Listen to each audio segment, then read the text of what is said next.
이 세상에서 혼자 힘으로 부를 이루거나 성공한 사람은 없습니다. 어떤 사업가가 공장을 지었다면 국가가 건설해 놓은 도로나 철도 등의 사회 기반 시설이 있기에 제품을 수송할 수 있는 것이고, 학교에서 교육해 놓은 사람들이 있기에 그들을 직원으로 채용할 수 있는 것이고, 경찰이나 소방관 등이 치안을 유지해 주기에 공장이 안전 유지할 수 있는 겁니다. 오늘 누군가가 나무 그늘 아래서 쉴 수 있다면 다른 누군가가 오래전에 그 나무를 거기에 심어 놓았기 때문이다. 그런 말 있지 않습니까? 내가 오늘날 뭔가를 할 수 있고 누릴 수 있다면 그것은 다른 사람의 수고가 이미 있었기에 그 혜택을 내가 지금 누리고 있는 겁니다.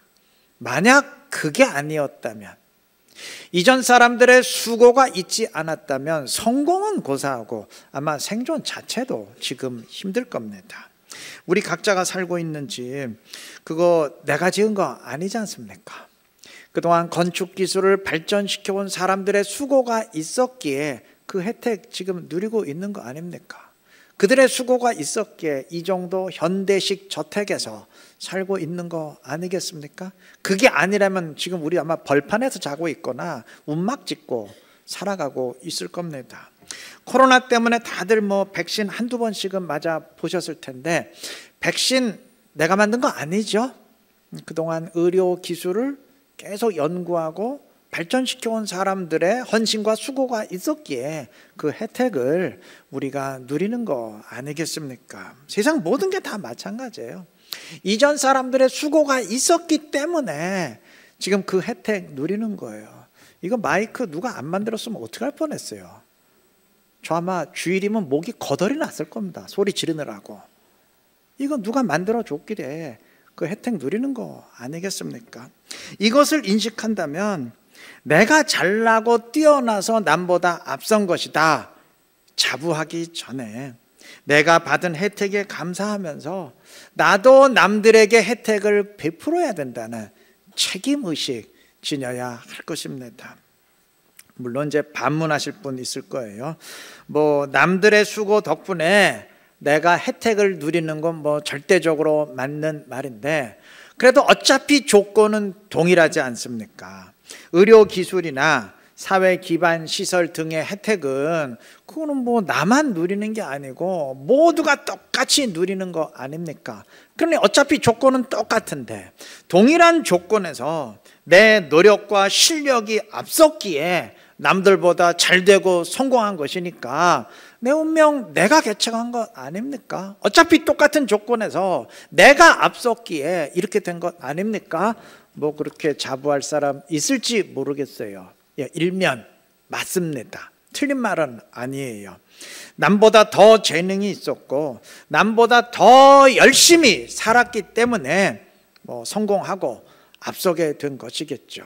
그런데 그게 과연 실력과 노력만으로 앞서게 되었다고 자부할 수 있을까요? 미국 코넬 대학교의 유명한 경제학과 교수가 쓴 실력과 노력으로 성공했다는 당신에게 라는 제목의 책이 몇 년 전에 출판이 되었는데, 그 책이 던지는 질문이 바로 이것입니다. 이 책에서 저자는 성공한 사람들은 대부분, 다 그런 건 아닌데 대부분 오직 자기의 좋은 머리로 열심히 노력했기에 성공했다는 그러한 공통된 착각을 지닌다고 지적하면서 성공과 실패가 행운에 의해 결정된 수많은 사례들을 제시합니다. 그리고 치열한 경쟁 속에서 왜 운이 점점 더 중요해지는지를 설명합니다.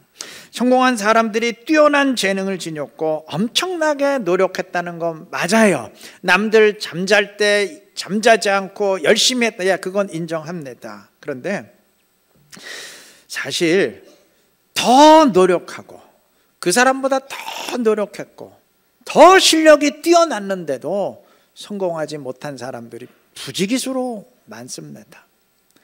우연히 자신을 드러낼 수 있는 기회가 찾아왔기에 빛을 본 사람도 많고, 그 사람보다 훨씬 더 뛰어난 실력을 지녔음에도 그런 기회를 만나지 못했기에 끝까지 꽃을 피우지 못한 사람들도 부지기수로 많습니다.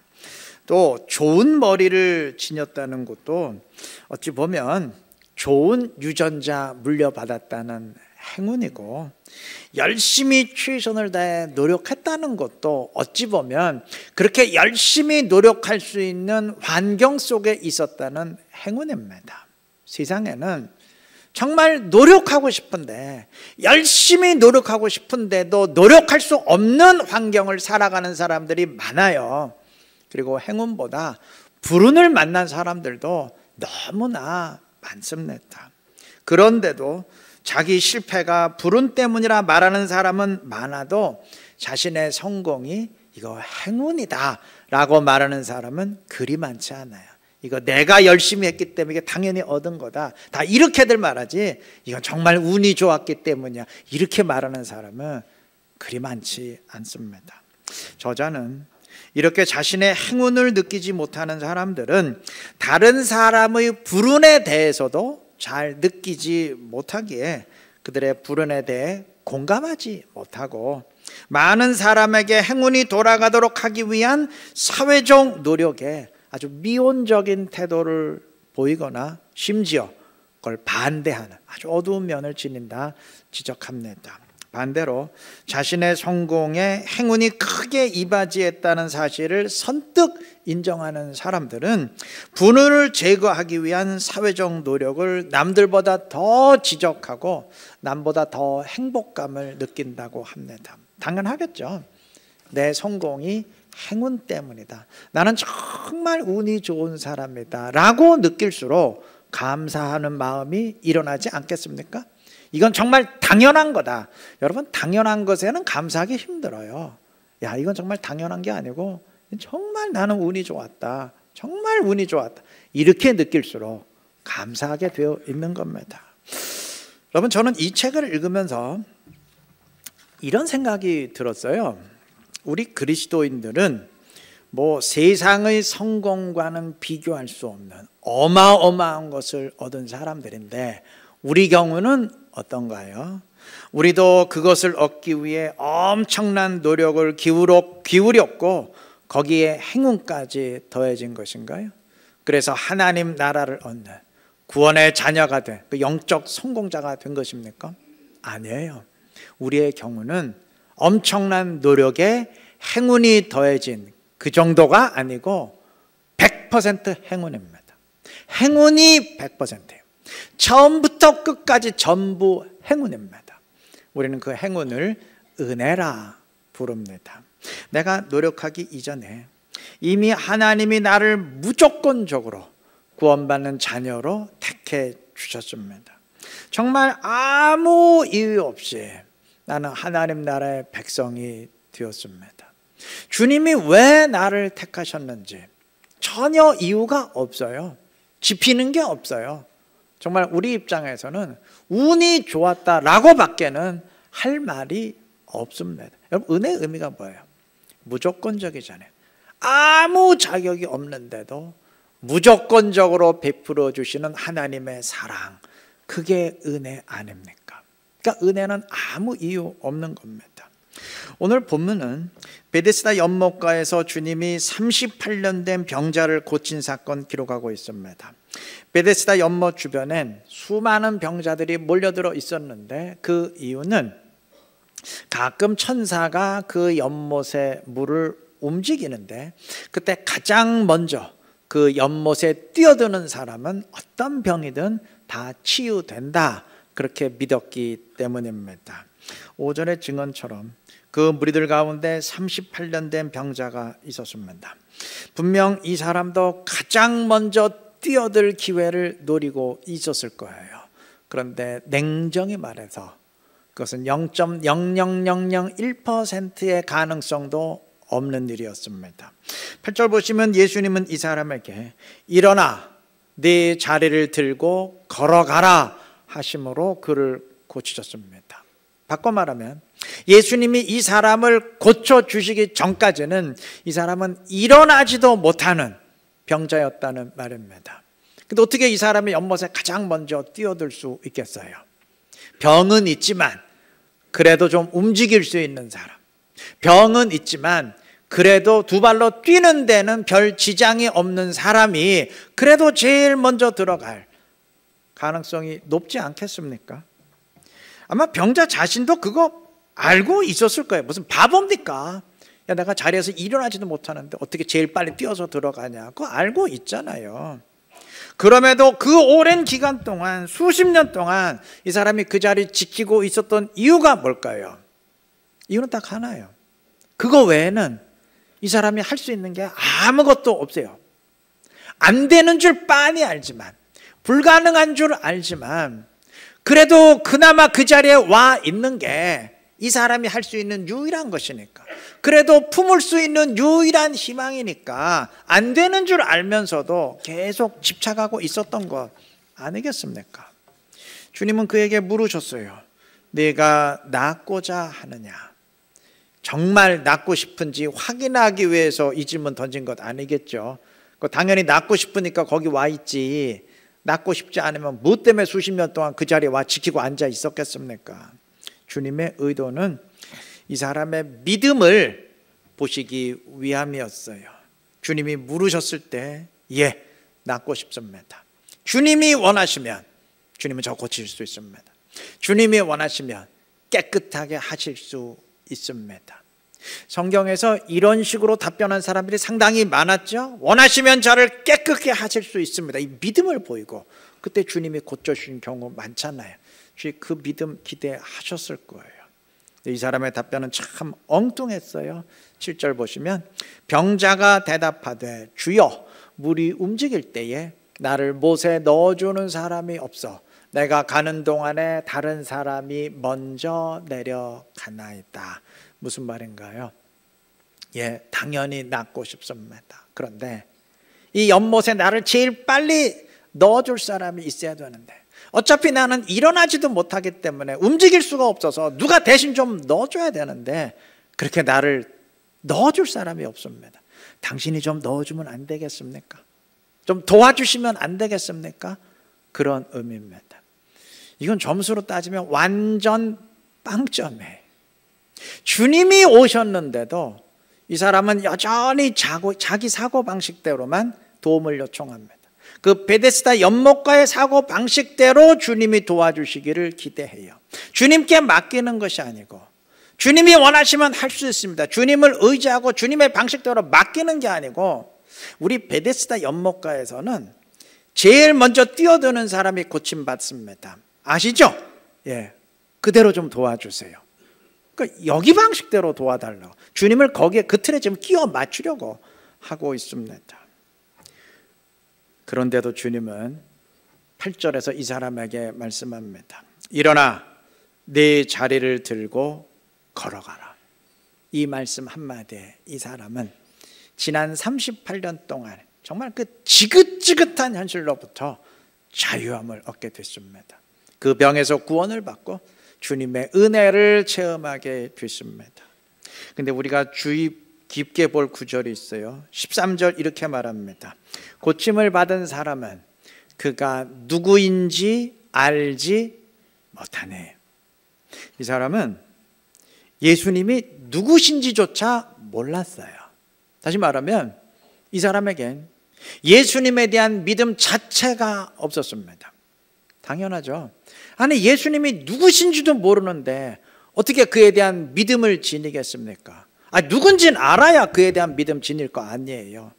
이 사람은 예수님이 누군지도 몰랐어요. 주님에 대한 믿음 자체가 없었습니다. 엉뚱한 대답만 했을 뿐이에요.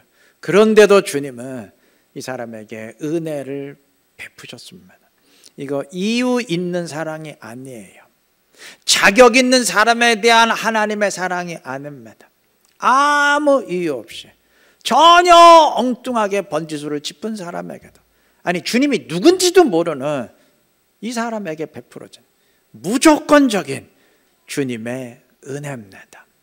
여러분, 우리에게 주어진 은혜는 다릅니까?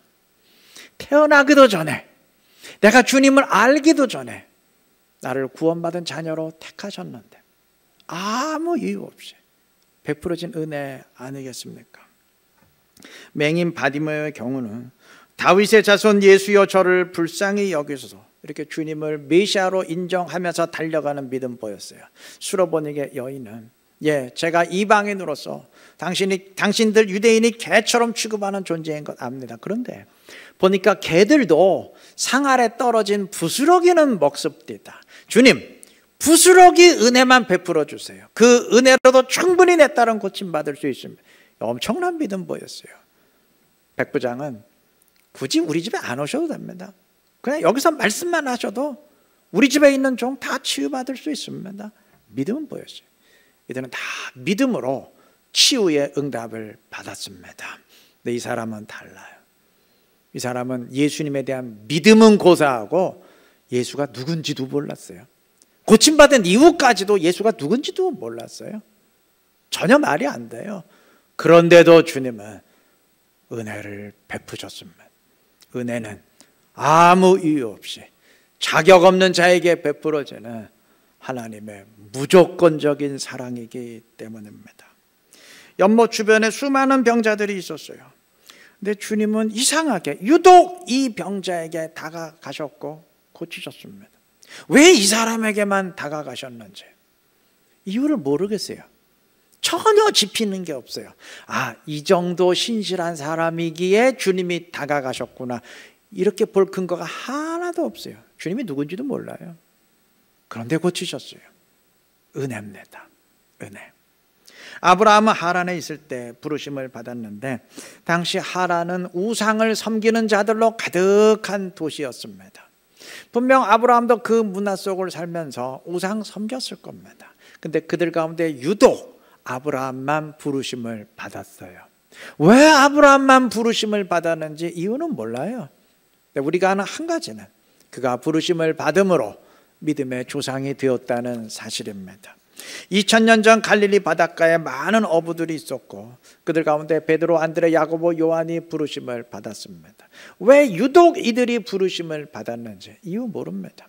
전혀 짚히는 데가 없어요. 우리가 아는 한 가지 분명한 사실은 부르심을 받음으로 이들이 제자가 되고 사도가 되었다는 사실입니다. 초대교회 당시 교회를 핍박하는 많은 패거리들이 있었습니다. 그 가운데 바울만 부르심을 받았습니다. 역시 왜 그가 부르심을 받았는지 이유는 몰라요. 한 가지 분명한 것은 그가 부르심을 받음으로 이방의 사도가 되었다는 사실입니다. 그 누구도 변화되었기에 부르심 받은 사람 없습니다. 부르심을 받았기에 변화가 된 것입니다. 그것을 은혜라 부릅니다. 우리 모두는 그 은혜를 받은 사람들입니다. 아무 이유 없이 주님이 나를 부르셨어요. 내가 믿을 것을 아시고 부르신 것 아닙니다. 나를 부르셨기에 내가 믿게 된 것입니다. 행운이죠. 영원한 복이, 영생의 구원이 아무 이유 없이 주어졌으니 정말 말로 형용할 수 없는 행운이죠. 오늘 감사주일인데 우리가 주님께 감사드리는 가장 큰 이유가 바로 이것 때문 아니겠습니까? 오늘 성찬식을 행하는데 성찬식의 원어의 뜻은 감사입니다. 주님의 살과 피를 먹고 마시는, 주님의 십자가 사건을 기념하는 성찬식이 왜 감사인지 그 이유는 다 아시겠죠? 굳이 설명하지 않아도 되겠죠. 여러분, 세상 사람들도 자신의 성공이 오직 자신의 노력에 의해서가 아니라 행운이 더해진 결과라 믿을 때 감사하고 행복해하고, 그래서 다른 사람들도 좋은 환경에 행운을 누릴 수 있도록 하는 사회적인 노력을 남들보다 더 적극적으로 지지한다고 하는데 100% 오직 행운에 의해서만 성공자가 된 우리 그리스도인들이라면 그건 당연히 감사하고 받은 은혜 베풀어야 되지 않겠어요? 다른 사람들에게도 그러한 은혜가 임할 수 있도록 우리가 통로가 되고 도구가 되고 힘써야 되지 않겠습니까? 내가 은혜를 받은 것에 감사함은 물론 내게 베풀어진 은혜가 다른 사람에게까지 흘러 넘칠 수 있도록 힘써야 되잖아요. 하물며 은혜의 통로가 되기는 고사하고 나 자신도 받은 은혜를 깨닫지 못한다면 그건 그리스도인으로서 좀 너무한 거 아니겠습니까? 여러분, 이런 생각을 해봅니다. 오죽 우리가 감사하지 못하면, 오죽 우리가 평소에 은혜를 깨닫지 못하면 하나님이 감사절을 지키라 명하셨을까? 이것을 통해서 은혜를 좀 깨달으라고, 왜 우리의 삶의 양식이 감사가 되어야 되는지 다시 한번 좀 환기하라고, 그런 의도에서 감사절을 주신 건 혹 아닐까, 그런 생각도 해보았습니다. 여러분, 모든 것이 행운임을, 모든 것이 정말 이유가 없는 행운임을, 무조건적인 은혜임을 다시 한번 깨닫는 우리가 되시기를 바랍니다. 그래서 은혜를 입은 자로서 은혜를 깨닫고 나누며 감사함으로써 은혜를 더욱 증폭시키고 더 큰 감사의 조건으로 체험받을 수 있는 지혜롭고 신실한 우리 이런 게 모든 성도님들 되시기를 그리스도의 이름으로 축원합니다.